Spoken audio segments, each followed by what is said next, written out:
reading some articles out there, and one of the big ones is this. They got Brad Garlinghouse, or the speculation is that he's going to step down from his CEO position at Ripple in order to kind of be on Trump's crypto advisory council and stuff like that. This is a big rumor that's going around, and I think it was Jack the Rippler that started the rumor and stuff like that. And guys, I'm going to tell you, in my estimation, I don't think it's going to happen at all. Now, the reason I don't is because I think Ripple is at such a pivotal point, in the history of this space.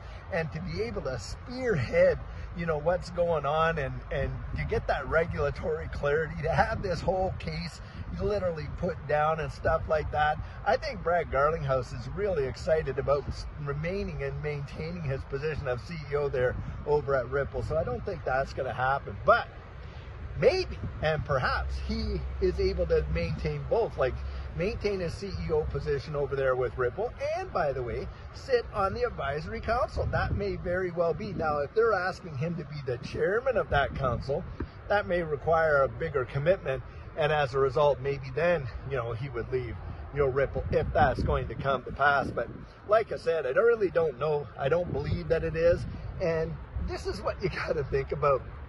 The rumors in this space just going bang, bang, bang, bang, bang. And all the kind of conjecture that's coming out there happens like minute by minute daily. And that's where you want to have your fingers on the pulse of what's going on. And think about this. How does that change sentiment in this space? True or not true? I remember when we had this big, article come out of how, an ETF or XRP was being pumped out there by BlackRock and was going to get all approved. And boy, did the price of XRP just shoot off like crazy.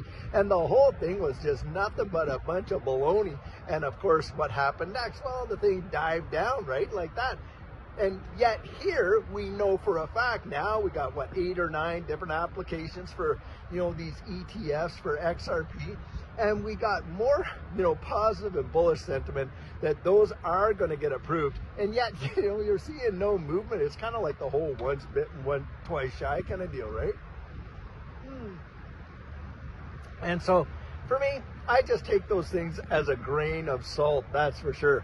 Now, something else that has been going around, and absolutely, this is something we can validate and verify. You got bulls going out there buying up another 400 million XRP. And just last week, what was it, 500 million? I mean, come on. At the price that we're talking about right now, like that's $1 billion, for gobbling up XRP and stuff like that. And so these whales, man alive, the consumption is crazy. And it's literally breaking records. Now, a lot of questions come out, and I think the questions are absolutely legit. Like, okay, well, if all these whales are out gobbling up XRP in the way in which they are, and it seems to show that with all the sentiment data and, all these different ones that are keeping track of all these stats, then why in the heck are we not seeing XRP already into beating those previous all-time highs? Well, guys, it comes down to the way in which these markets work all around the wide world. Look, these big-time players, do you think that they go out there and buy like you and I do? No, they don't. They use these over-the-counter trading contracts where, they're not having to pay top dollar. They're not getting diminished, but they're getting a price on their purchases that does not impact the price in the market. And you just have to go to Investopedia and look up what over-the-counter trading is and how it goes on. And that's why I come out and say, look, these markets, come on, they're so manipulated. Just there last weekend or the weekend back where we saw, the price of XRP and all these digital assets, the order books literally went silent. The whole thing fell down. Massive percentages. Do you realize that was the biggest liquidation event in the history of digital assets and all of crypto? I mean, the whole history. Think about that. I mean, on some exchanges, it was 2 billion liquidations just in those exchanges, and now they're estimating it was somewhere at the whole market was like 8 billion. And then after that scammy wick all the way down, man, did it ever fire back up, and within minutes, hundreds and hundreds of percents.